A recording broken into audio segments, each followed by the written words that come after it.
মনে রাখতে হবে একসাথে থাকতে গেলে, দুইটা পাতিল একসাথে থাকতে গেলে টুনটান লাগে না, বাধা হয় না?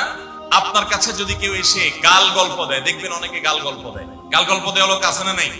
ভাই 30 বছর সংসার করে জীবনে আমাদের একটা কথা হয়নি, ডাহা মৃত্যু। এ লোক ডাহা।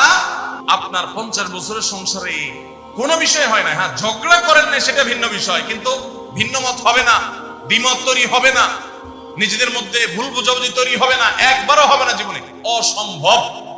মুহাম্মদ সাল্লাল্লাহু আলাইহি সাল্লামের ঘরে যদি হয়ে থাকে, আলী রাদিয়াল্লাহু তাআলা ফ্যামিলিতে যদি হয়ে থাকে, সাহাবীদের ঘরে ঘরে যদি হয়ে থাকে, আপনি কি মনে রাখবেন?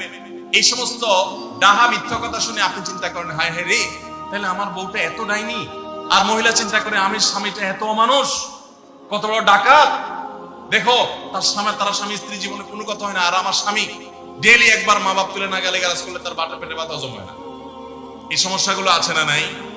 ভাইরা আমার, সবর করার জন্য, সবর করা সহজ হবে আগে থেকে যদি প্রস্তুত থাকেন যে এই সমস্যা হবে।